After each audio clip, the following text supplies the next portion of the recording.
여러분, 과유불급이라는 얘기가 있죠. 오늘 뉴욕에서 벌어진 장은 이런 사자성어로 정리할 수 있을 것 같습니다. 발달은 10시에 나온 서비스 PMI 지수였는데요. 보면서 참 미국이라는 나라는 좀 대단한 나라구나, 어떤 나라일까 과연, 이런 생각을 좀 해보게 됐습니다. 유일 나온 미국의 ISM 비제조업 PMI 지표 보시겠습니다. 이 수치가 8월 54.5로 상승해서 올해 2월 이후 최고치를 기록했습니다. 7월에 50.7을 가뿐하게 넘었는데요. 당초 예측치는 52.5 정도로 나와서 지난달 대비 약간 둔화가 될 것으로 예상이 됐는데, 뚜껑을 열어보니까 시장이 깜짝 놀랄 만한 숫자가 나왔습니다. 이 숫자는 50 이상이면 확장 국면이라는 걸 말하는데요. 구체적으로 보면은 이런 숫자가 눈에 띕니다. 비즈니스 활동지수 57.3, 신규 주문지수 57.5, 고용지수 54.7.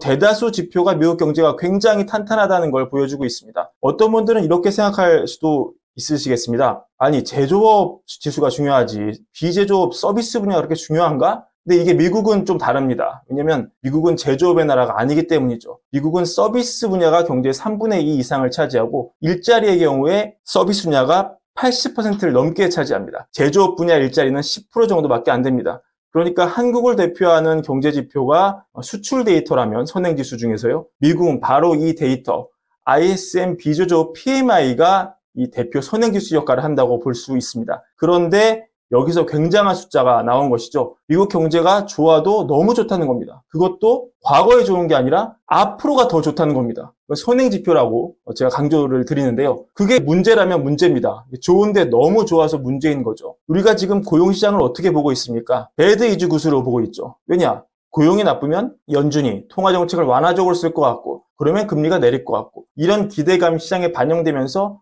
오히려 증시의 호재로 작용되는 그런 현상을 우리가 보고 있습니다. 그런데 오늘 나온 선행지표 ISM 비제조업 PMI가 예상보다 더 훨씬 잘 나오니까 시장은 이걸 good is bad로 받아들이고 있습니다. 선행지표가 이렇게 잘 나와? 그것도 미국 경제의 70%를 차지하는 서비스 분야가 앞으로도 좋아? 그러면 금리는 절대 못 내리겠네. 금리는커녕 금리를 더 올릴지도 모르겠네. 최소 금리는 못 올리더라도 높은 금리를 오랫동안 유지하겠네. 금리가 계속 오르면 기업 실적을 금리로 할인한 게 주가인데, 이렇게 높은 금리에 높은 펄을 받고 있는 성장주가 버텨낼 수 있을까? 이런 의문이 꼬리에 꼬리를 물고 이어지면서 이날 장을 망가뜨려 버렸습니다. 이날 10년물 국채금리 먼저 보겠습니다. 이날 움직임을 보면 뭐가 원인인지가 딱 나오죠. 정확히 이 숫자가 나온 10시를 기준으로 레벨업을 해버린 채권 수익률은, 팍 튀어오른 채권 수익률은 계속 고공행진을 이어갔습니다. 성장주의 상징 메타, 엔비디아, 테슬라 이런 주가 역시 10시를 기점으로 그냥 내리꽂았습니다. 성장주 투심 약화 우려를 여실히 보여준 겁니다. 이 너무 좋은 미국의 경제가 채권 시장과 주시장을 한 방에 학살을 해버린 것이죠. 이 효과가 얼마나 강력했냐면 2시에 나온 연준 베이지북 효과도 그냥 잠재워버렸습니다. 이날 2시에 베이지북이 나왔는데요. 다들 아시다시피 베이지북은 연준 산하 12개 연방준비은행이 각자 맡은 분야 경기 흐름을 책에 담게 되죠. 이날 나온 베이지북은 이달 열리는 FOMC에서 기준금리를 정할 때 참고 자료를 쓰기 때문에 굉장히 중요한 자료입니다. 하지만 이날만큼은 동네 북이었습니다. 연준은 대부분 지역이 물가 상승률이 전반적으로 둔화가 됐다. 특히 제조업과 소비재 부분에서 빠르게 둔화가 됐다. 상반기에는 예상보다 임금 상승 폭이 컸는데 하반기에는 좀 달라질 것이다. 이런 좀 완화적인 얘기를 써놨습니다. 하지만 전혀 먹히지 않고 그냥 2시 이후에도 별 지장 없이 국채 수익률을 그냥 밀어버린 것을 볼 수 있죠. PMI 지수가 그냥 하루를 지배한 날이라고 볼 수 있습니다. 왜냐?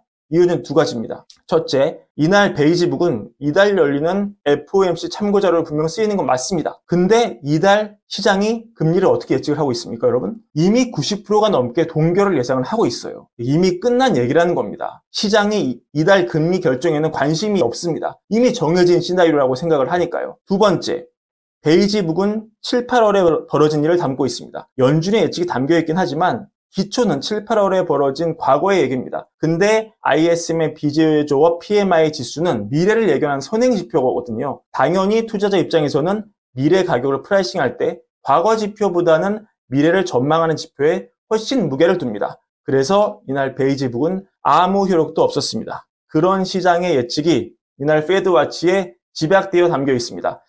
베이지북에서 대부분 지역에서 물가 상승률이 전반적으로 둔화가 됐다. 특히 제조업과 소비재 부분에서 빠르게 둔화가 됐다라고 설명을 했지만 시장은 금리 인하 시기를 5월에서 6월로 그냥 밀어버렸습니다. 게다가 그냥 장중에는 한때 11월, 12월 이쪽 분야에서 파란불이 들어오기도 했습니다. 시장은 이제 물가 인상이, 즉 리플레이션이 구조적인 문제겠구나를 점차 받아들이면서 조기 금리에 대한 기대감을 점점 더 허물어가는 그런 모습을 보여주고 있습니다.